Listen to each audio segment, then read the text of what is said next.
Welcome everyone to our first web debate in 2023. Today we're asking, will AI take over diplomatic reporting? My name is Katharina Höhne. I'm the Director of Research at DiploFoundation, and I will moderate this debate and hope to bring, together with our excellent speakers, some clarity into this question. This is in fact the 56th web debate.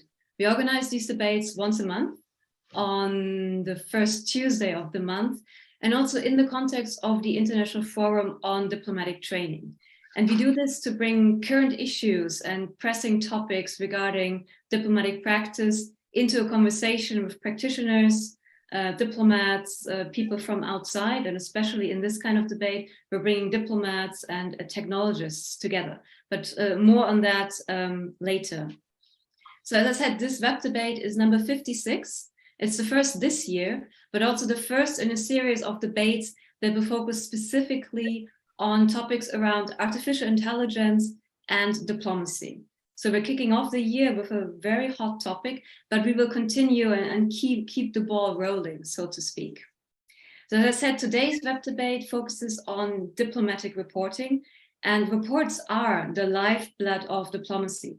Every day, thousands of them are written and sent by diplomats. So we need to ask, what is the role of artificial intelligence in all of this? And especially with the publication of ChatGPT last year, this question has become a little bit more pressing, I would say. So some of the questions we will address today are, how will AI affect diplomatic reporting? What can and what cannot be automated? What will be the impact on the diplomatic profession of automating reports potentially? And what will be the human role once reports are automated? As I said, I'm not alone in answering this question, and I'm extremely happy that this is the case. So I have an excellent group of speakers with me. Let me introduce them very briefly, and then we jump into the debate. So I want to start with Johan Kubalia, Dr. Johan Kubalia. He's the director of Diplo, as many of you know. And we often describe him as the moving spirit of our research and development when it comes to AI and diplomatic practice. Today, he will kick off our discussion by reflecting on the technical, philosophical, and diplomatic perspectives of the debate we're having today, and really guide us into the discussion we're going to have over the next 60 minutes. We also have with us Ambassador Umesh Bhatia. He is the ambassador of Singapore to the UN in Geneva and Vienna.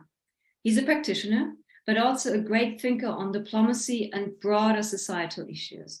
I will be very interested in asking him questions to reflect on the potential of reporting from the perspective of automating reporting from the perspective of a mission in Geneva and Vienna. We also have with us Irena Supcevic. She will bring in her experience from her work till a few months ago as the focal point at the UN Department of Economic and Social Affairs for the voluntary national reviews on the implementation of the Sustainable Development Goals. She's currently senior advisor to the Croatian permanent representative to the UN in New York. And based on your experience, I will ask her some questions on possibly automating these processes and how this would have helped her work potentially. We also have with us Liz Galvez. She's a former senior British diplomat and currently senior fellow at DiploFoundation and lecturer at DiploFoundation, so a colleague. Welcome, Liz. She has had many experiences as a diplomat. And as we talked in preparation for this session, what stood out was her experience as being in charge of reporting from the UN General Assembly in New York for the UK mission. So this is potentially something we will reflect on later. Before we get into the discussion, I have, well, kind of two disclaimers. The first one is we will have a discussion for 60 minutes, but then we are not quite done yet. After that, we have an additional 30 minutes of an informal conversation and demonstration of various AI tools. And this will be led by our Diplo AI team, who are also here with us. Hello to them, Johan Jegic and Anja Jarlic. And they will dive deeper into some of these topics from their perspective, but also, and I guess most importantly, demonstrate some of these tools we will be talking about and kind of showcasing their potential. So if you have time, please stay with us for these additional 30 minutes for more informal, relaxed conversation and showcase.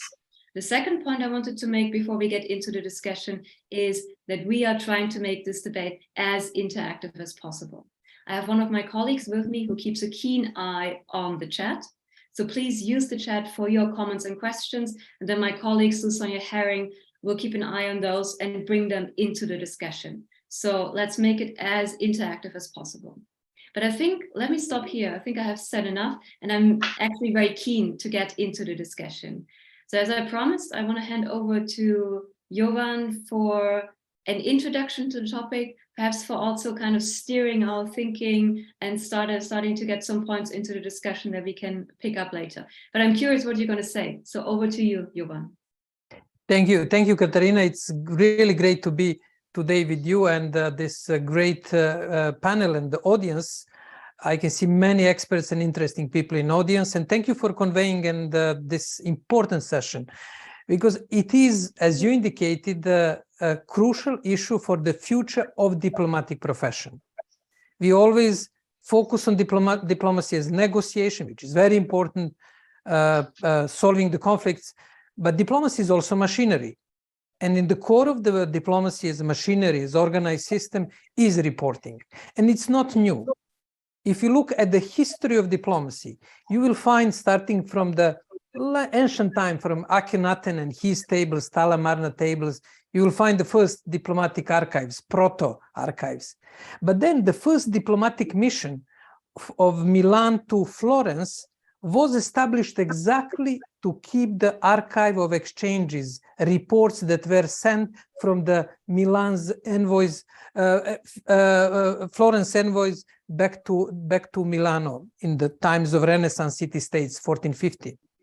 And then the first Ministry of Foreign Affairs was built by Cardinal Richelieu in France around diplomatic archive in the 1626. And if you move fast forward and ask colleagues in Geneva, in many capitals, in New York, what do they spend time on? Well, it's a negotiation, representation, but considerable percentage of the time is spent on diplomatic reporting. And here we come to the crucial questions that Kat, you posed. Is it going to be an earthquake for diplomatic profession? How is it going to adjust? Are we going to be like many white collars profession? Lawyers are in panic, journalists are in panic. Should diplomats be in the career or professional panic? Now, there are many discussions, and our usual answer and typical answer is that there are niches which cannot be automated, and it's true.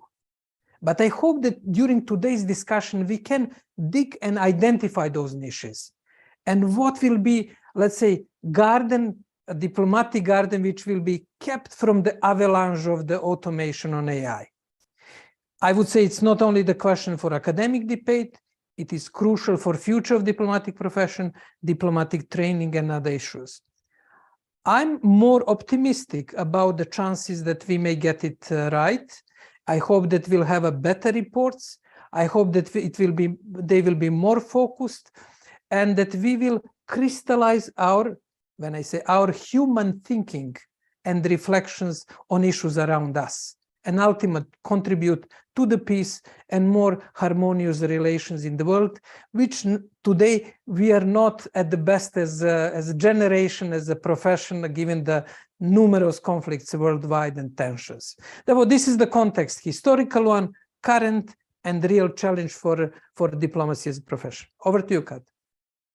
Thank you so much, Jovan. I really appreciate the reminder of history. So we're not debating this in a vacuum, and this is very important to also bring, in addition to the practical perspective, also the historical perspective. I also picked up you said diplomacy is also machinery. That's a great quote, I think, and we'll get back to this, I think, throughout the discussion.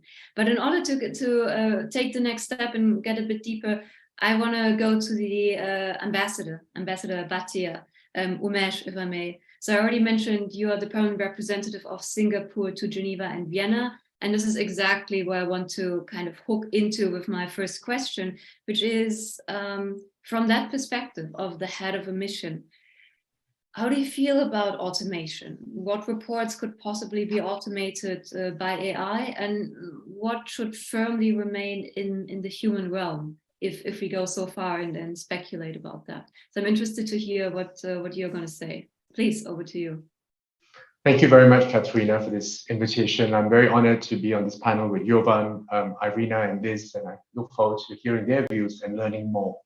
It's a fascinating subject, and before I answer your questions directly, I think there's so much to unpack on a variety of levels. First, let me say, unlike Jovan, I am constitutionally not a techno-optimist. I'm a diplo-cynicist. So, but having said that, I will try to keep an open mind. AI has been around for some time, and it's a new general purpose technology. It's changing our world. But interest in this and hence this timely discussion has spiked after ChatGPT's launch by OpenAI last November, and there's some issues with this as well. Now, in a short time, OpenAI is seeking to monetize their product, the launch of a pilot subscription, ChatGPT Plus. I assume everyone has tried out ChatGPT. There's a clear pressure to turn a profit. So we're already seeing states, new versions of ChatGPT. China's Baidu intends to launch a ChatGPT style bot in March. The interesting thing is the industry is creating its own demand, it's creating its own hype. My own, before I get into the details of how it changes diplomatic reporting, my own testing and my team's own testing of ChatGPT suggests to me that I'm in no danger of being replaced anytime soon, and I hope not to be proven wrong. But we definitely are on the cusp of a new era of new tech, possibly high tech becoming high touch. I'm not so sure, but there is definitely a disruptive aspect to it. Now, to directly respond to your question, Katerina, for a diplomatic mission, so I oversee 2 diplomatic missions. I'm now in Vienna. I shuttle between Geneva and Vienna, my 2 missions. You can broadly divide the work of multilateral missions into 3 categories, and Liz will know this well. First, reports and multilateral meetings. Second, bilateral exchanges, lobbying, so on and so forth. And third, analytical reporting. So reports and multilateral meetings, bilateral exchanges where we lobby, and analytical reporting. These are for multilateral missions, and especially as they pertain to our subject of AI. So all 3 can be assisted, not performed, but assisted to varying extents with use of AI, either as a product or as part of a process tool, but still require different degrees of diplomat in the loop intervention. The famous man in the loop, which we talk about, the diplomat in the loop. I don't like man in the loop because I think women are probably better in the loop. But let me elaborate. Now, multilateral meeting reports, number 1. How does it potentially impact our work? Multilateral reporting, to a large extent, a lot of multilateral reporting that's done by our missions, whether it's in New York or Geneva or Vienna, primarily to record the national statements made by other delegations.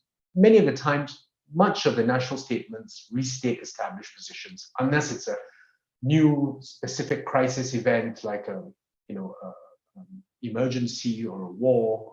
It's normally restates established position. And even if it's a new crisis situation, they draw from previous texts, from previous positions and precedents.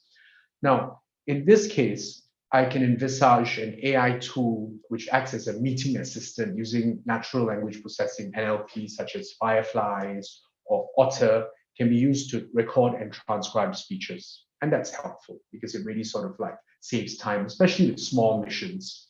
Now, these tools can be used to generate meeting summaries and distill key points fairly quickly. And we can use these AI tools as part of a product or as part of a process to do verbatim reporting of open meetings of some intergovernmental bodies. And let's not forget to come back to the term of machinery. A lot of what happened in the UN is intergovernmental machinery. So we can use some of this AI machinery to help in this case.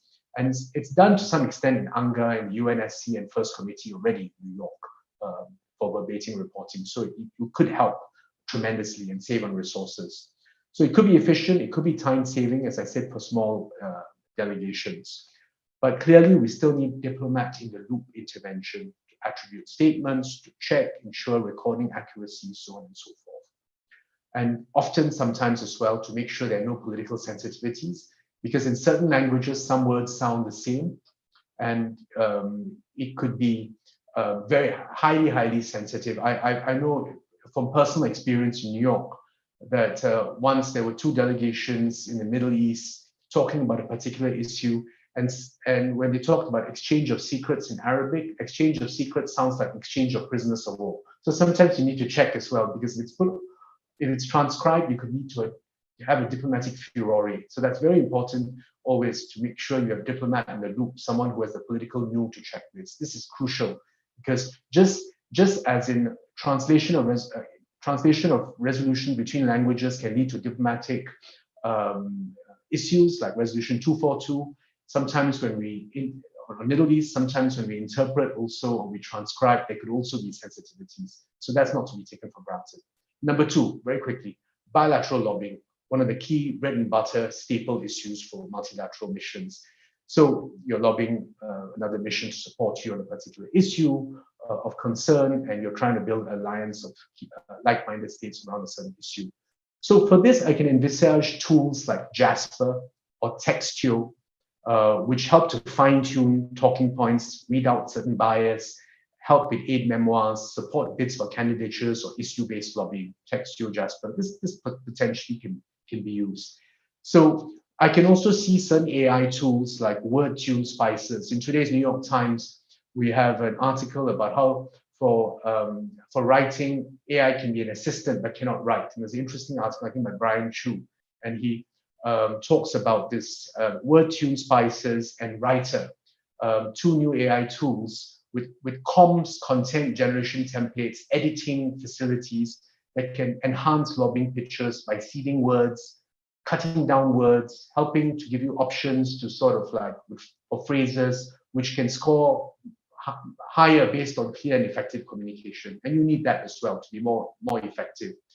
But at the end of the day, the success or failure of any pitch, you need, again, diplomat in the loop. You need human agency. You need to check, does this sound right? Does it not sound right? Because you can reflect based on your experience. And again, multilateral diplomacy is a lot about experience, just as bilateral diplomacy. So the relationship a diplomat is cultivated with his or her interlocutor and the diplomat's understanding of which channels, which individuals to engage, what buttons to press. Again, high touch. High tech cannot necessarily replace high touch. So existing AI tools in the market can't replace high touch, which the diplomats trade and craft. Finally, analytical reporting. This is perhaps one of the naughtiest for AI to help perform. So there can be many young diplomats, frankly, when I ask one of my colleagues to prepare something, a background briefing, they will look at Wikipedia. Now, I grew up in a different generation. 23 years ago, I served Singapore's very first term in the UN Security Council. I was put in charge of Africa. We didn't have Wikipedia. I had to scour the UN library, get all the information I could get on 53 countries, find out there were 3 Guineas in Africa, get the relevant information, and then staff my superiors at that time. We didn't have Wikipedia, we didn't have ChatGPT, we just had the library. Now, my view is that generative AI, foundational AI like ChatGPT should be avoided. Contextual and situational judgment is crucial when assessing geopolitical developments, when doing analytical reporting. We can perhaps think about creating a tool where you trawl WikiLeaks, trawl through all the diplomatic cables on WikiLeaks to gather data, train and generate reporting. But again, this might be a poor and potentially perilous substitute for human diplomatic writing and analysis based on context and situation. It lacks nuance. It will overlook human intentionality, mimic authority of diplomatic form without any substance attuned to the situation. So, if you go into ChatGPT and say, write like Kissinger about bananas, I mean, it will write something, but it'll just be silly, It writes like Kissinger without the real experience and wisdom and real context and situations. There are also security issues, I think, as there's a danger of narrow AI posing as general AI. So general AI where Diplo robots or robo-diplomats negotiate war and peace with man out of the loop abilities. We need to avoid this for obvious reasons. And maybe I'm going a step ahead, but we need to put this out there clearly. Now, just to end, being currently in Vienna, I'd just like to share, I'm reminded of in the 18th century, just to go back to something that Jovan talked about, history is important, and Cardinal Richelieu. I'm reminded of Empress Maria Theresa of Austria's mechanical chess player. This was a cabinet of wood and clockwork behind which was seated a life-size mechanical man who could play chess against human opponents and win. This is 1776. Due to its very orientalized appearance, it was named the Mechanical Turk. However, it was really operated by a human chess master who hid in an internal chamber. This illusion lives on today. Amazon, some of you may remember, chose to name its micro-payment crowdsourcing platform Amazon Mechanical Turk. It's a massively distributed workshop where humans emulate and improve on AI systems by checking and correcting algorithmic processes. Bezos called this artificial intelligence. So the point I'm making here, Katrina, is that we have examples of Potemkin AI all around, from self-driving cars to web-based chat interfaces to possibly diplomatic reporting. We deal with the external facade designed to hide the various combinations of machine and human labor in each interaction. In a way, we want to fool ourselves that this is actually working. So my team, only to satisfy the intellectual curiosity, had posed ChatGPT the very same question, Katrina, you asked earlier. And the interesting result, the broad arguments were there, but it looked like it had been taken off a Wikipedia page. So it lacked nuance and depth. Essentially, they were unsure if it could be sufficiently convincing and delivered to a real-world audience. So I hope you don't feel that's the case today. Thank you very much. Thank you very much for this excellent overview.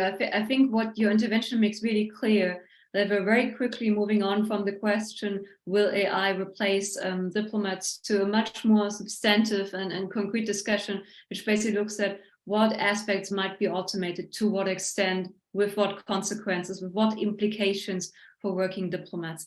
Honestly, what I picked up on is perhaps the point that rather than replacing diplomats, maybe we need more of them. I mean, one role that definitely comes to mind is fact-checking. Everything that has been produced by an AI needs to be double-checked, as you indicated. So is there potentially a new role? I know Jovan also has some points about this question. Maybe we have then more work or potentially new roles once we integrate AI into our normal workflows. So this intervention was extremely helpful. Thank you so much for that. And I also noticed a lot of points were picked up in the chat, and the chat really gained some traction. Moving on in the debate, as you indicated about multilateral setting, what happens in a multilateral setting, I kind of want to move deeper into that direction, and that brings me to Irena and this question of SDG implementation and reporting on progress towards SDG implementation, which was really the core of your work until a couple of months ago. And here the question comes to mind, not all countries have the same capacity to develop these reports, to polish these reports, to gather the data. So perhaps, is there a role for technology to help countries report, for example, on the SDG or report to treaty bodies, to make it easier for them, perhaps even to increase the quality of these kind of reports? So I'm really interested to hear some reflections from your perspective from this SDG reporting, SDG implementation, which is very important, and we're moving towards the finishing line there. So really interesting to hear if there's some potential from your perspective. Over to you, Irena.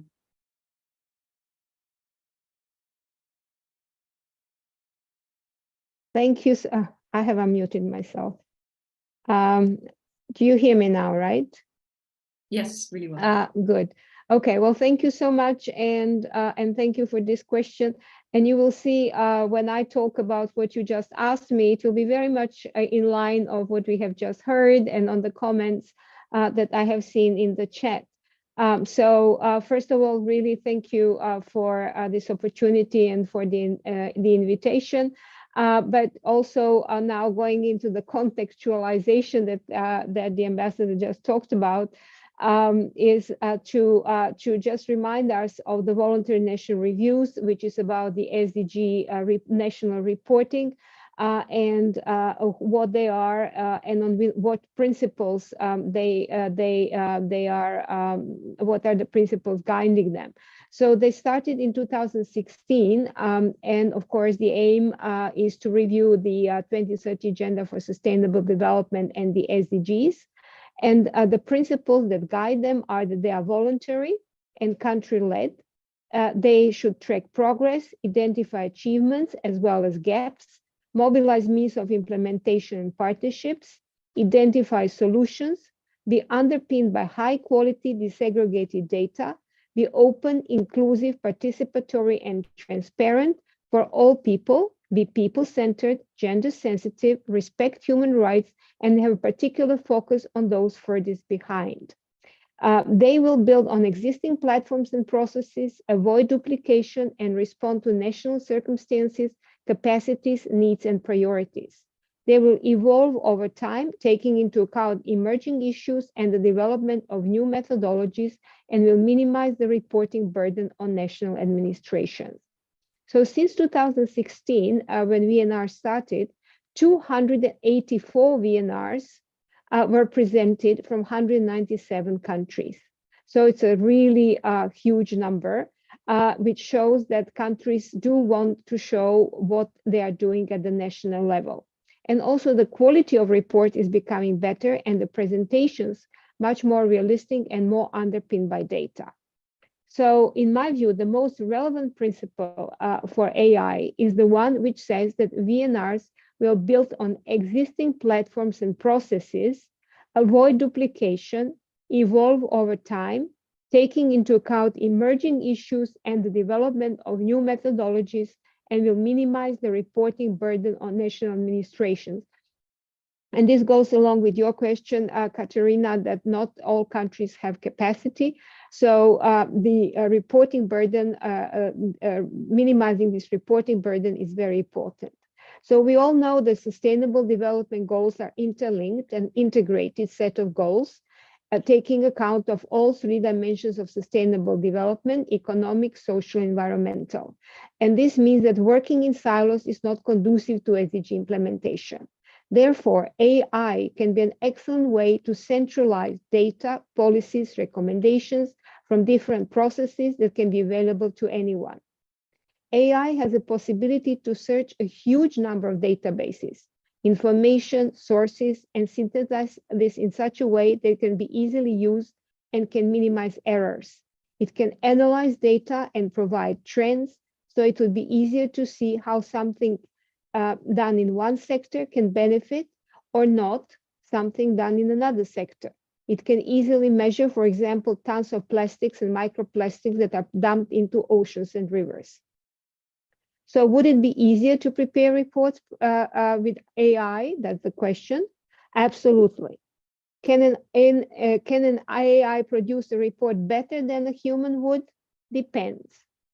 If you want a report that lists data and information and trends, for sure, AI can do that probably more accurately than the humans. However, if you want to utilize the report to show you interlinkages and trade-offs, and how they should connect and how they should correct your course of implementation and interpret certain trends, I don't think AI would be good for that. AI cannot think out of the box, and it cannot have creative thinking that can connect things to arrive to something better. We still need human brain for that. It is true, once human brain achieves something, it can be fed into AI to make it better, and it is constantly happening. AI is becoming better at many things, but not because AI thought of it, but because a human did it and then fed into AI. So nevertheless, especially for developing countries now coming to the limited human capacity and resources, AI could be immensely useful for reporting, as it can replace people in doing straightforward research, such as centralizing data, information, policies, recommendations, so people looking at the obstacles and gaps in implementation do not need to search for it. This would also reduce reporting burden, as data and information can be used in different reporting processes. And there is one more thing I would like to say, and that is my final point, and happy to discuss it further, and that is those who are developing AI do not have something which I call, for lack of a better description, user-friendly AI. AI is expensive. and especially developing countries with limited resources should have access to simple AI tests that are not expensive, and I think we are not there yet. So I understand that those people who are working with AI are really, I really admire them, and it is a great thing to do. But they also need to understand that even simpler things that AI can do can be useful to others, and they should be made, should be more readily available. And I'll finish with that. Happy to discuss further. Thank you. Thank you so much. There's so much to pick up on and so many notes I took. Perhaps one thing that kind of shifted my perspective a little bit, we've been asking a lot about writing reports, but you also very strongly emphasized about the input into reports, the research that goes into the report, and the role of AI in that kind of context. You also mentioned about 200 voluntary national reviews on SDG implementation. That is quite an amount of documents to go through. So really also potential for automation in terms of getting perhaps a quick overview of all these reports. I want to stay again in this kind of multilateral realm of diplomacy, but again from the perspective of a mission. And that brings me to Liz Galvez, one of our senior fellows and senior lecturers at Diplo. And Liz, as I understand, you were in charge of UN General Assembly reporting for the UK mission and in this process. And I think from that perspective, you must have a number of interesting reflections on possible automation that might have made your work perhaps easier at the time. Over to you, Liz.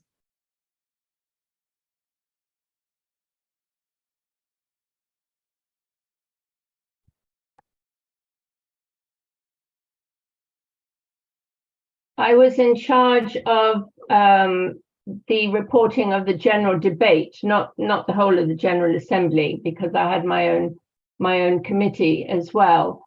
I just wanted to make a distinction, as Ambassador Bhatia had, between the chronicling events that are basically factual, publicly accessible information, and the analytical reporting. I want to say something about the analytical reporting in a minute. And I don't see a huge difference in that sense from bilateral and multilateral, quite honestly. But when it comes to the reporting that is carried out, it's primarily for the diplomatic record. It's for our diplomatic record. You are reporting on who said what when, at which meeting. It's already available. There is information already available. The UN produce press summaries, releases, summarizing the debate, the General Assembly debate every autumn. There are live broadcasts. So this information is already there. What you are doing as a mission is you're synthesizing this in a more digestible form so that people can see this by the next day, start of work the next day. Now, when I was I did this for 3 years, and I have to say that reporting the general debate of the General Assembly every autumn has got to be one of the dreariest jobs any multilateral diplomat can do. It is really tedious. You have 193 statements. They're supposed to be 15 minutes. Most of them are not 15 minutes. A lot of them overrun quite significantly. They say the same things that they said this time last year. They will probably say the same thing next year. Nothing new will be said in their statements. If there will be something new, it will already have been signaled in advance somehow by their missions or their capitals. So you're not providing an information service other than for the record. No. When I was there, we had 4 interns sort of on shift duty, because you can't possibly sit through 3 or 4 hours at a time. You would go mad.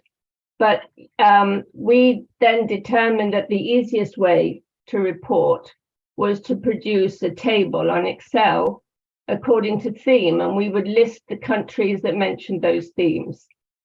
So it might be UN Security Council reform, it would be climate change, sustainable development goals, human rights, conflict in this country, that country, whatever.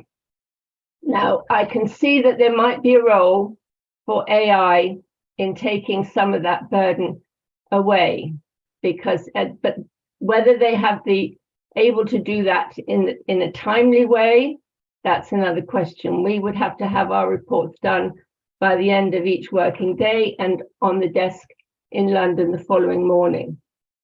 So that's one thing that I think would have to be looked at. What you might then still need human intervention is if you want to add a gloss. Now, I was always taught that the best diplomatic report is one that has a summary and a comment at the end of it, and there's no more than 2 pages long. Now that's quite hard when you're reporting something like maybe 20 statements at once, but some of them don't need much reporting. The more important countries, you know, US, Russia, China, Security Council members, they might need their own separate reporting, but you would report what they say. But more interesting would be any gloss that you can add afterwards. I mean, you could, for example, I don't know, Khrushchev banging his shoe on the table. That's a very long time ago. Most people probably don't remember that. Or Mia Motlik turning up in 2021 with no text at all, just her mobile phone. I mean, that says more than anything she would put in her statement. The fact that she was able to operate like that and speak freely. So I mean, there is scope. I think also, by the way, with bilateral, you can use AI if you were doing sort of standard, you know, monthly economic roundups, for example, or monthly political roundups, because a lot of this is based on material that has appeared in the media at the time. And it might be easier to have somebody or something synthesize this for you. Again, you would still need, I think, to add the comment, and that is where you need a human to play a role. I would caution about access, that if you are going to rely on AI to do that kind of work, you have to be sure of the veracity of the sources you're using. If you're looking at economic data, for example, can you actually trust the statistics? You know, you might have official statistics of a government might say one thing, the IMF statistics might say something completely different. So how are you going to work through that kind of discrepancy? Those kind of things need to be looked at. Now, on the other hand, you know, diplomatic reporting to me is not actually chronicling who said what when. It's the interpretive side. It's not just the analysis. It's not just the why behind what happened, but it's also what do we think is going to happen next? And the most important thing for a government is, how does this affect my country's national interests, or my country's relationship with that country, or my country's policy on this issue, given what the positions of other countries might be. And that's the important thing. That interpretative side, I don't think can be done by anything other than a human being. I mean, obviously, diplomats will use media as a source of information, but they will also rely on their own observation, and they will rely very heavily on their own network of contacts that they have built up during their tour, when they are able to have conversations with people who trust them, who will speak freely off the record, and that will give you an insight that you're not necessarily going to get from any other source. And it may be that other people would not actually have that kind of access to that kind of information either. And I just wanted to just mention the story of Sir Kim Darroch, who was the British ambassador in Washington from 2016 to 2019. Now, you may have heard of him because he some of his diplomatic telegrams assessing the Trump administration were leaked to the British media. As a result, he had to resign. Now, he had already said, he records in his book, I'll quote what he said: "Ministers hated dull, dry reports, full of excessively long sentences, multiple subclauses, and impenetrable jargon. They wanted brevity, clarity, insights, anecdotes, and judgments." Now, I would say that most capitals, that is what they want from their diplomatic reporting. They want the insights and the judgments. Now, one of Sir Kim's judgments was about the Trump administration. "We don't really believe this administration is going to become substantially more normal, less dysfunctional, less faction-riven, less diplomatically clumsy and inept."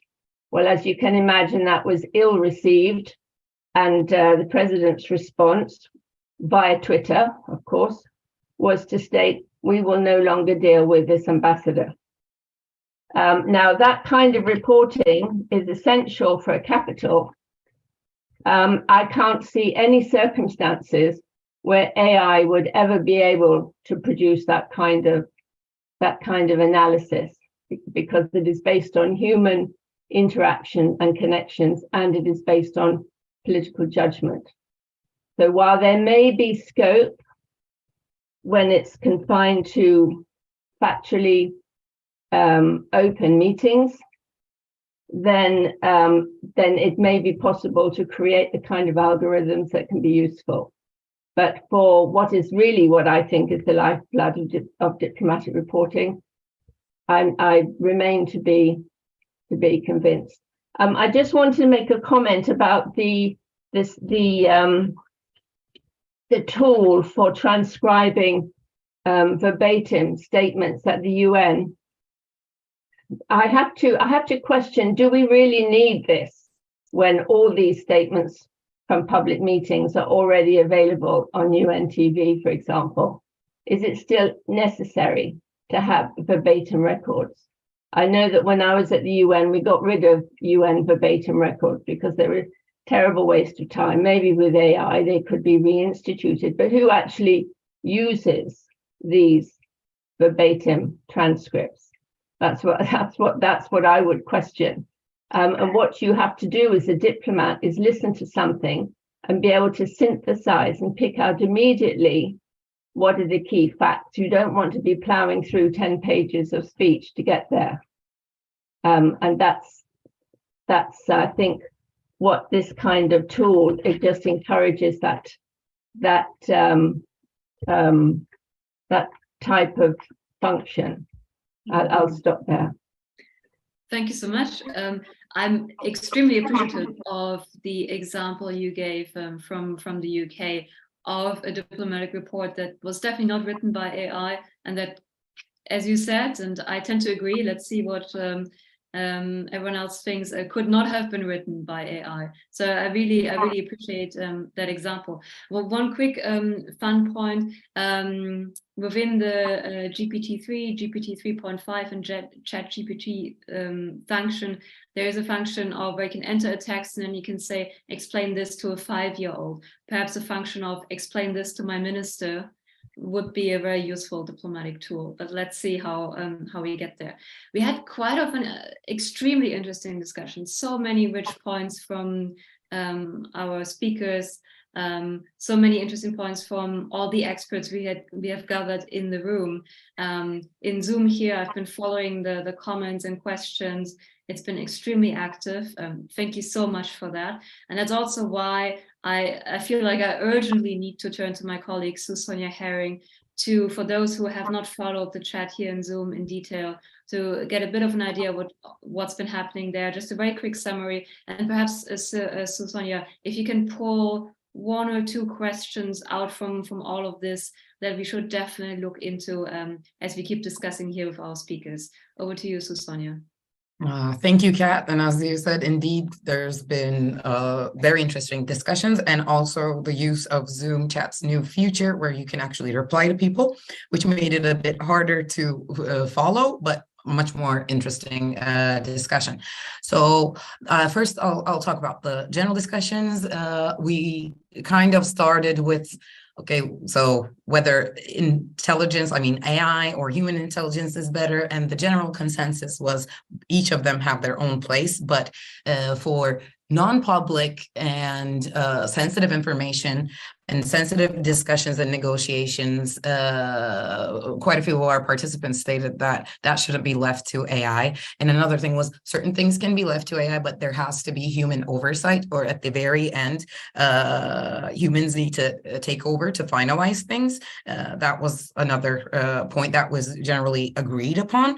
And so there were really good questions, so maybe there will be more of them too. But one was, well, actually, before the question, one was, while using AI, is it a possible danger that certain reports will become standardized and repetitive and actually hurt the purpose? And also another question was like, should the UN tech envoy be mandated to address the issue of AI tools and their use of diplomacy and in UN work while implementing the digital compact? I think that's a good question. And when will there be a global summit on AI governance? Actually, I think there are some summits on AI governance, but not under the UN roof. Another good point was that AI could really help during SDG reporting and tracking. And apparently, India already has a database on their SDG data. And one of our participants posted a new project, a Finnish company called Upright, that's creating ESG reports, and they could probably be easily used for SDG data as well.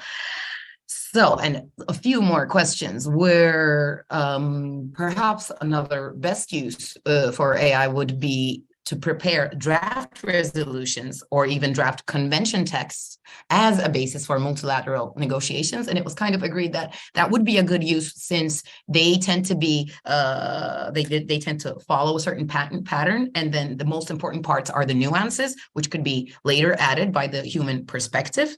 And please check out the links in chat, because there were quite a few useful links, especially Diplo speech generator. And there's another tool that's being worked upon by the team, which will work on constructive ambiguities and like a potential bridge for overcoming differences, or like even a cliche detector, the way Jovan has put it.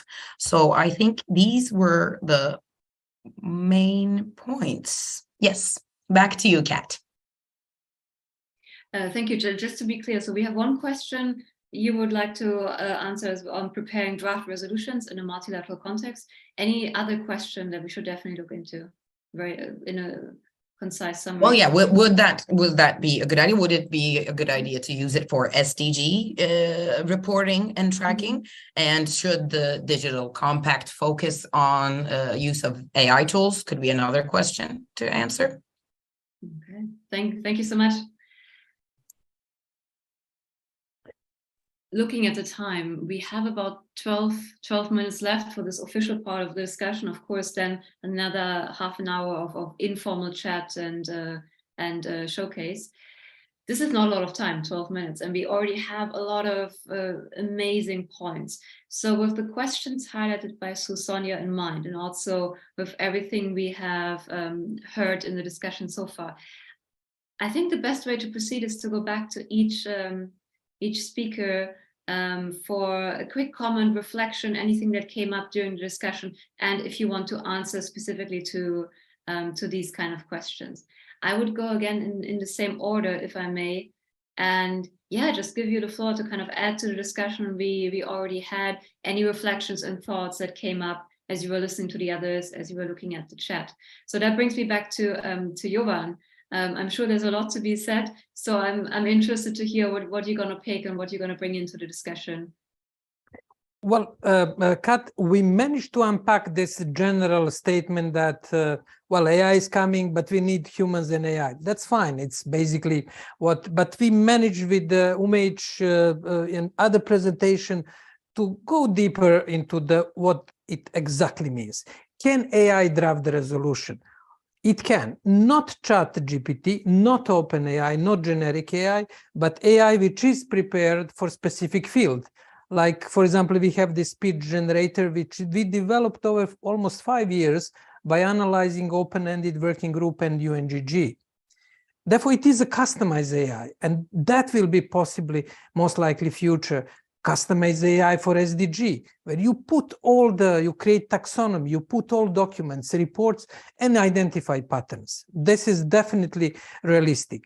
AI cannot replace easily negotiation about controversial, the last square brackets, you know, in any resolution, at the end of the day, you finish with a few phrases. That wouldn't require negotiators, but AI may provide, via analysis, ideas for constructive ambiguity, which is always the way how to resolve it, this impasses in the negotiation. The second point, which I would like to, therefore it is possible, and it will, I think it will be faster than, it will be faster available than I thought, especially this customized AI, not OpenAI, but we'll discuss it in bonus time more about it. I would just like to comment on a few points, let's say what Irena mentioned, cross-cutting linkages. That will be area where AI will excel. It is possible to create cross-cutting linkages. One point that we haven't mentioned, but which is extremely important. In diplomacy, it is not the key question, what do you say? Well, you should talk senses, obviously, but it is the question, who is saying that? And problem with the current AI, I think it will be resolved, especially ChatGPT and OpenAI, is that you don't have attribution. You suddenly have some statement, and you may basically say what your, let's say, counter argument for your points, especially what Umej mentioned, nuances. In digital governance negotiation, big issue is, should country participate in the respective roles and responsibilities, or stakeholders? If you mention that, which sounds like a common sense, that would be a signal for certain group of countries that you are for multi-stakeholder or against multi-stakeholder approach. That nuances and this attribution of statements are extremely important. Therefore, all in all, yes, I think AI will push a bit stronger than that was underlying tone of our discussion. And this interplay between us and AI will be a new skill, new way of prompting, asking questions, which is in a way Socratic dialogue, how to ask the question AI and what you will get from AI. Thank you so much. So a new skill for diplomats, perhaps a whole new role that we need to develop in the context of diplomatic training and then the practice of diplomacy. Thank you very much for that. I think a really useful answer and something we can develop on in our bonus time, as we call it. I would like to hand over to the ambassador, Umej, your reflections on these questions we heard in the chat, but perhaps also on what you heard from colleagues here in the discussion. Thank you very much, Rina. Well, firstly, I wanted to say it's a very fascinating question asked by one of the chat participants, which Jovan took up. Can we use AI to draft, the zero draft of resolutions, zero draft of conventions? We see that. I think here we have to be very, very careful because, and we have to go back to some systemic root issues. We have to go back to questions of, if we trust AI to provide a zero draft for diplomats to discuss, we have to think about what is the kind of algorithmic bias that's involved, what kind of data was it trained on. If we just feed in all the previous resolutions or conventions without feeding in the failed hostile amendments or the amendments that didn't get in or the variants, then we could end up producing a zero text that, let's say, takes a human rights centered approach. And then the countries that the Westphalian Brigade, the countries that push on sovereignty will say, no, this doesn't work. And conversely, if you have texts that really sort of focus on the sovereignty aspect, and more of a bias towards that, and then say this is the zero text. And whatever text you provide, and say, well, this has nothing to do with any nation state, this is just drawn from data training and the algorithms are fine and we've worked on this, then you're going to deal with the issue with, well, we don't trust the AI. That's going to be a problem. Then you're going to add in let's say in the Security Council room, instead of having 15 different points of view, you have 16, which is what a famous economist once said about other economists, right? Because the AI becomes the 16th person in the room. So that becomes a question we need to think about very, very hard. And we also got to reflect on the question that even if we can't generate text, I think Jovan raised an intriguing issue, and I've seen it personally.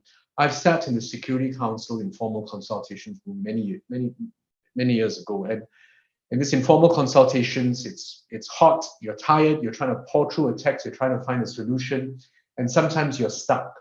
And this is where perhaps an AI tool, and I mentioned, for example, some of these AI products like word-tuned spices, for example, which is done by a company from the Middle East. Now, this can draw out alternative text formulations. And this is what diplomats often do. They say, well, we are stuck on this, here is this alternative formulation. And sometimes anyone who suggested it gets shot down because each country might be associated with a specific point of view. But if you can trust from a very narrow point of view, an AI tool to say these are alternative formulations, A, B, and C, and then they provide prompts for the experienced, wise, and diplomats serving their national interests in the room to then pick from, that could be helpful. So I think not to generate the sort of base zero text, but alternative formulations as a practical way. And more broadly, I should say, I was very intrigued by what Liz mentioned about diplomatic reporting. I'm glad she reminded us. I think at the end of the day, diplomats, whether you're reporting multilateral or bilateral, your reports have to be have a hook, have to be interesting.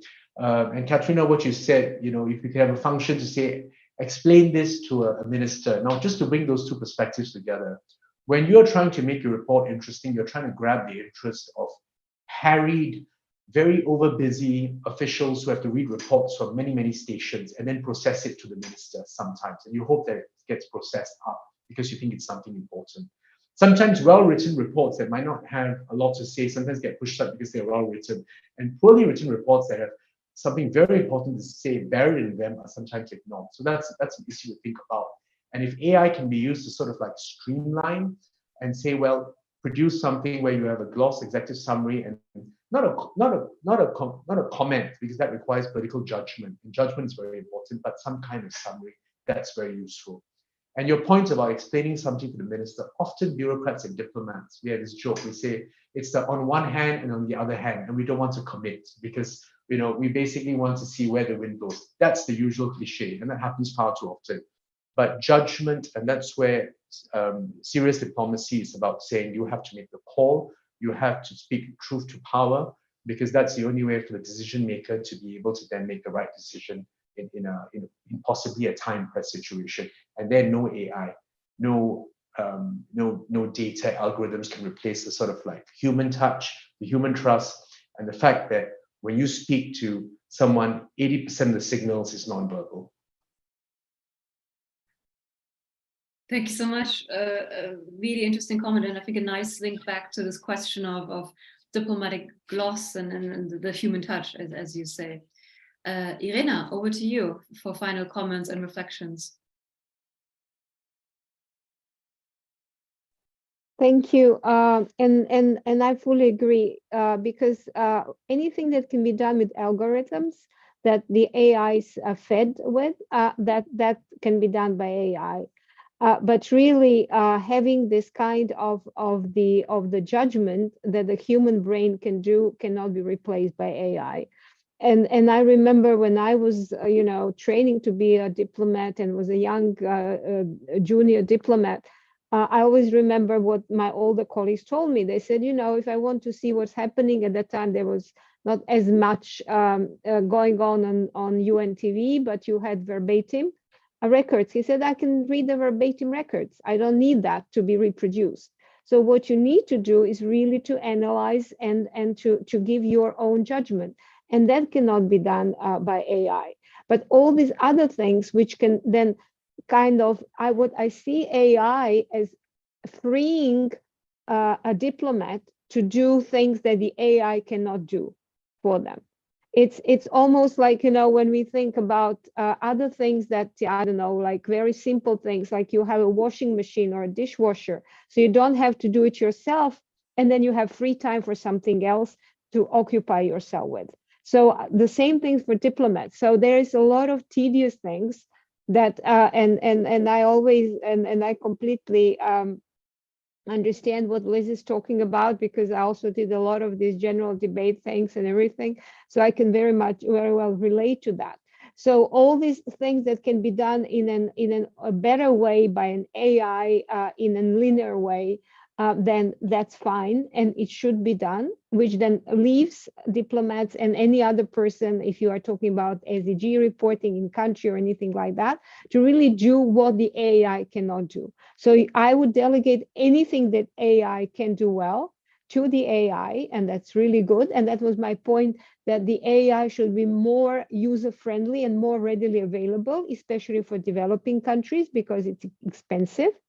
And then do what cannot be done by AI to really be done by humans, who would then potentially have more time to really have this kind of a judgment and do this kind of interlinkages that an AI cannot do, and cannot replace the human brain of thinking out of the box and finding some solutions that cannot be done by AI.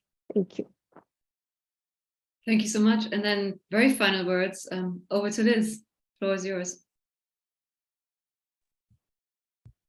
Thank you. I just will say something about role in drafting resolutions.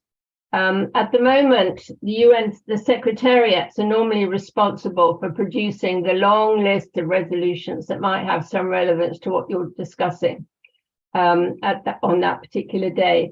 Now, I think that kind of role could be given to AI. If they search the database and you see these resolutions, you can have 3 paragraphs of old resolutions, some of them going back years and years and years. And quite often, it's what I tell students of negotiation, that they need to be sure of what their position was on some of those old resolutions. Did they vote for it? Did they vote for certain bits of it? Did they have reservations on certain bits of it? That kind of background research, which is done partly by secretariats at the moment, could be done by AI. So I think there is a role perhaps for the UN or international organizations using AI in some way for that kind of research. I do accept that there might be bias, so I do accept that you would have to have perhaps previous drafts and amendments that perhaps didn't pass, just so that you have a full record of who said what at any particular time. But now, obviously, some countries might be able to afford AI to do this themselves. Some countries, as Irena said, simply don't have the resources for that. So why not put the resources, why not use international organization resources to set up that kind of AI research facility for that kind of thing? I'll stop there. Thank you so much. I must say, this has been a tremendous pleasure. So many facts, so many interesting points. For that reason, I will not even attempt to summarize this discussion. As always, we will provide a summary, perhaps an AI summary. Let's see what our team comes up with of this discussion. You will also be able to watch the recording afterwards. Thank you so much to our speakers, Ambassador Bhatia, Irena Subcevic, Liz Galvez. It's been an absolute pleasure. I would say at this point, because we're already slightly over time, we end the official part of our discussion and kind of move into bonus time. So if you can stay with us, please do. If not, we understand, and we will make all the resources available to you after the discussion. But now perhaps let's relax a bit, perhaps have a glass of water, and kind of take this opportunity for an informal discussion to dive a bit deeper into the question of what tools are there, how do we make sense of that? And for that, we have our AI team with us to showcase some of their tools and to add some explanations from their side. Let me hand the floor to Jovan to kind of lead us into the more informal time. I don't know, Jovan, if you have a trick to move us into informal time, but I'm looking forward to seeing it. Sure. The formal part was also quite enjoyable, and thank you really, Umej, Irena, and Liz for great discussion, Kat for excellent moderation. Now, our idea is now to look under the bonnet and to answer some questions. What is, for example, GPT? And to go into some issues that were raised during our discussion, how far we can go with discovering patterns, and we have our AI and data team. And I would like to invite the person who has same name I meet, was very popular name at that time, Jovan Njegić, who leads our AI team. And Jovan, I wanted to check first, how is your experiment how has been your experiment progressing with the recording and summarizing this session? And also, if you can give us some sort of simple explanation, what is GPT? Because it is mentioned very often, and it's becoming part of day-to-day language, but very few of us can understand what it is about. Therefore, first on the result of the experiment of transcribing and summarizing as a concrete experiment of AI, and then on something on GPT, and then we can lead into what's going on under the bonnet of AI. Sure. Hi, everyone. Yes, our experiment succeeded. So we managed to get the model transcribe the session while we were talking, and then we generated some of the reports from the session. I can show you that, or I can first to show the results, or first to explain the models. You can show us the results. This is the most. Sure. It's an in vivo experiment. We should walk the talk. Okay. I'm gonna just share the screen. Jovan and I both have the same name and the same passion for the screen sharing. So this is the app that we produced. The application tends to generate some kind of report from the session. So we have speakers. We generated for each speaker some basic statistics and key points. We extracted key points from the speech of each speaker, and whatever the speaker mentioned regarding names or entities. So here is for Jovan Kurbalija, here is for Ambassador Umej, here is for Irina Zubčević, and for Liz. So for the generated key points, then we gave to the model, back to the model, and asked to generate the report from the whole debate. So this is the debate report with tagged topics that the debate touched.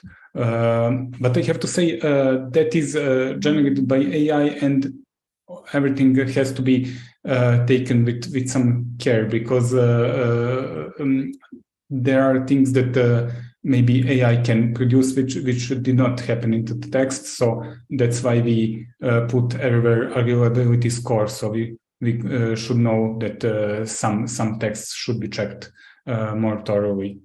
And this part of application, we extracted. We actually asked our experts to give us some interesting questions regarding our debate. So we asked our model to go through the transcript and to try to find paragraphs in which we can find the answer to the transcript or part of the answer, and then to combine those paragraphs in order to generate the answer. So here are some questions. I mean, the app will be available for everyone later, so you can go to it and see by itself. The idea is that you can ask any question and try to find the answer right away, not to read the transcript or watch the video again. So Jovan, that's just on this point, one important aspect, you have this reliability score, which is now getting a bit greener. And maybe what we will do in the follow-up to this session, we will send this transcript compared to notes from our experts. And this is now when this customized AI internal, in this case, Diplo's AI, is important. We rely on external algorithms, but then we have our own AI internal algorithm and internal knowledge, not based on big data, but customized data. And that we'll discuss later on with speech generator. But Jovan, tell us more about the GPT, because it is one of the buzzwords and we know very little about it. Yes, GPT is the most famous model right now because of the news. But we also have a lot of different models that are also very good. In some areas, maybe worse or better than ChatGPT. We have Lambda, we have Bard, that's a Google model that will probably be announced tomorrow on some live event. We have also Baidu working on their own model. Bloom, which should be definitely mentioned because it's a great effort to open source model completely, so you can use it by yourself. Those models are great in some tasks, such as generating texts from the previous text. So it works like this. You have a sentence. Actually, Jovan, you're now explaining what is GPT, just to yes. put the context. Okay. Yes, and all of those models work in the same way. So you give a sequence of words, and then GPT is predicting what should be the next words. For example, a robot must, and the GPT would predict exterminate. So that's the possibility of this model, and they work really great in generating text, which is very grammatically correct, and it sounds great. But if you want to use that model on your own data or in some of your own domain, you really need to have experts who understand the data, and you really need to use your own data so you can correct the model. So this is the process of correcting. So if you are not happy with the output which it gives, you have the human expert who goes through the generated text and says, okay, this is not good. We need to use word obey, or in some other, this is just an example of generating next word. But through that correction, you get into the reinforcement learning loop, and you start teaching model to generate in your own needs. That is crucial because this model can only predict next word, but it does not understand the meaning of that text. It really doesn't have a deep understanding of the domain. Jovan, just to put the context, it predicts next word based on probability and all text that it processes, and we are speaking about billion pointers, and most likely probabilities that it will be exterminate as a next word. And what you're showing just is crucial, this feedback loop. It brings me to the Loic question, which is an interesting about prompting. And that's is now the business model which we are getting. Why Google got nervous about success of ChatGPT and moved to promote Bard most likely tomorrow. One of the reasons is that these big systems are learning on our feedback or our prompting or our asking the question. Model is more or less the same like with Facebook and Google, where by searching, we provide intelligence to the system. It gets better for our needs, but in the same time, it gets very powerful. Now, this is this pattern recognition of our behavior is moving to the next level. Let me just give you one experiment. Jovan was preparing for today's session. He can reflect more on that. And he was basically using ChatGPT or the OpenAI system, ChatGPT or something. But he and I did the same. We didn't feel like putting yes or no. Are you happy with the answer or no? And we started facing problems. I don't know if some of you face the similar problem. The system is busy, server is busy, and the other things. The other colleagues who were putting yes or no providing feedback to GPT-3 never had the similar problem. Therefore, new business model is basically telling, we are giving you the answer, but you should give us a feedback in order to improve the system. And that reinforced learning will be crucial. This is why Google is moving tomorrow, most likely. This is why we have Baidu basically preparing for very soon to move with a similar system. And we can see a lot of competition, which is healthy, but business model will be increasingly discussed in international bodies. It's not anymore just the data, it's now patterns of our behavior. And I think that debate will come stronger. Now, I would like to turn to Anya, a member of our AI data team. Anya, could you show us this speech generator as a way to use reinforced learning for development of this customized AI? Why I'm highlighting this customized AI? It will be essential for the ministries of foreign affairs, because if Ministry of Foreign Affairs or any big organization, including UN, wants to develop and preserve its own intelligence way of thinking, it will need to have internal AI. It cannot rely on the public AI. And you need also to develop for specific areas. This system was developed by our experts by following UNGG, government group of experts, and the open-ended working group for last 5 years.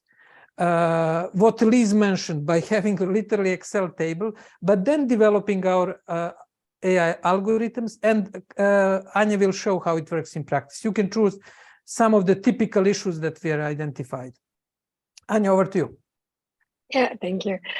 So as Jovan already mentioned, I will show you our app that's called Speech Generator, which mainly has 3 parts, but today we will show you the one that actually named app, and it's called Generate Speech. So here you can choose if you want introduction and closing statements and which topics you want to address. Then when you proceed, you can see that you can choose the levels of agreement with the statements that we provide. And the important thing to mention is that introduction and closing statements are trained on the data set that Jovan already mentioned. And when it comes to the actually addressing topics, it's not that easy just to fine-tune model and to expect that we will get some great speeches. So what we had to do is to actually use combined AI that Jovan showed, and it's with help of our experts, we created those introduction speeches for all levels of agreement. And then with help of AI, we actually could to do extending these speeches, but in order to have good speech, we had to have the knowledge of our experts. So here we, with the help of our experts, we created the first parts of the speeches, and then what we can do is to extend the speeches using AI. So here it definitely needs some time to generate, but we can have the extension of the speech. And one other thing that we need to do, as always, is to do manual editing, because you cannot say that everything that AI generates you can 100% use. So we provided the part that's called manual editing, where you can edit your text, and in the end you can see the review, you can see the speech summary, and if you like it, you can download it. Maybe Anya, here one important point. That prompts, and here we're coming to Loic's initial question, these prompts are generated by expert analysis and by AI analysis. What is a typical prompt for the view that, let's say, you need cybercrime convention at the UN? That was a controversy a few years ago. It's now less controversial because there is negotiation. Some countries argue that you can use just the Budapest Convention, other countries argue for the new convention. And that prompts were basically this paragraph. Now, what is beautiful with this system, once you do changes in manual editing, it goes back to our system and say, hey, it seems that you didn't generate good point here. And the next iteration, the system will develop. Therefore, that's power of this reinforced learning, which is crucial also for OpenAI and for new system. We use reinforced learning within our system, with our experts, with our lecturers, with our colleagues. But what OpenAI is doing is basically using the whole millions of people who are using ChatGPT to do reinforced learning. This is a part of the deal. Anya, do you have any other point on reinforced learning, or we move to Katarina on taxonomies, which is important? And I'm sorry. Yeah, thank you. One thing that we want to point out as well is that regarding small organizations, the most important thing when using AI is to have that cognitive proximity, which is combining both AI intelligence and human expertise. Because here in Diplo, when we are doing our regular activities on daily basis, we are actually feeding our AI system, and we are mapping everything to our knowledge graph. So only if you have both people and machines, you can develop actually a good AI system. Thank you. Anya, we move just quickly now to another part. We so far discussed structured data, but we have to see what is happening with the semi-structured data. And here is Sorina. Sorina, you did this really fabulous African report on African digital diplomacy. And you face this interplay between a lot of statistics, a lot of data, and need to develop narrative. You wrote most of it, but you started also experimenting, and we are now experimenting with different tools. Can you reflect on that bridge between structured data, statistics, and narrative, and any other reflection on AI? Mind you, just a comment, Sorina is contrarian in our team. She's the most skeptical part of our team, and she keeps us, gives us reality check. Yeah, I'll see how long I can keep that title, but thank you for mentioning it. Yes, so what we have been doing with this African study, basically collecting a lot of data, for instance, of how many countries have a law on data protection. And in those laws, how many countries actually mentioned objectives of participating in international discussions on privacy and data protection at the UN, for instance. And trying to put all this together to then make connections between all these provisions and all those laws. And is there a common element that all African countries are trying to push forward, for example? We did all this by, looking through laws and trying to put things together as they are connected, and we did it ourselves, humans. Maybe at some point, or hopefully, I don't know, we will have AI helping us collect all this data and see the links that we have been speaking about before, and then we just go and fine-tune those elements. So not, do the collection, do the putting of things that are similar next to each other, and then the analysis, but maybe only jump in at the last point for the analysis. Thanks, Jovan. Good. We're now experimenting with this, what basically Sorina put a lot of long hours into this report, and now we are experimenting with counterfactual, what could have had happened if you had this system available. Now we move to the structured data. And our colleague which deals with the structured data, which is databases, taxonomies, organization of knowledge, good epistemology, is Katarina from our AI and data team in Belgrade in charge of knowledge ecology. Katarina, could you tell us something about this structured approach to data? If you're there. No. We are missing Katarina. She cannot unmute. I cannot unmute. I don't know if somebody can unmute Katarina. That would be great. But while we are waiting for Katarina to unmute and tell us about structured data, just one information. We will run the next session. Oh, hi everyone. Sorry. Yeah, I just realized I was not a co-host, but glad to be here. I hope you can all see me now. Well, yeah, you mentioned taxonomies. They are essential for knowledge management, and they constitute the key building blocks of AI. At Diplo, we have developed over 100 taxonomies. There are over 40 taxonomies dealing with a digital policy, but then we also developed a taxonomies for a diplomacy, from data and AI health, education, multilateral diplomacy, etc. They are abstractions from reality, and they really help us assign the attributes, those attributes that are topics to different pieces of knowledge and structure and categorize it. As Liz mentioned during her intervention, when we report from the UNGA, from the general debate, those taxonomies really help us identify main patterns from last year's speeches and really facilitate our reporting. Otherwise, it would have taken too long. Those topics, as Anya and Jovan Njegić mentioned, they help create knowledge maps and organize information, which is essential for AI development. Back to you, Jovan. Thank you, Katarina. You can share maybe the reporting from the UN and what is basically taxonomies. Let's say that cybersecurity, key terms in cybersecurity is cybercrime, attribution, cyber risks, and you have about 20 or 30 terms to describe this field. Now, Jovan, could you just come back quickly? We have all of these elements to make a pizza or whatever is the AI meal. We have analysis, we have ChatGPT, we have our AI, we have taxonomies, we have interplay between structured and non-structured data. Any reflection on the way how to make the final product, as your team is really doing in a fantastic way? How to put it all together?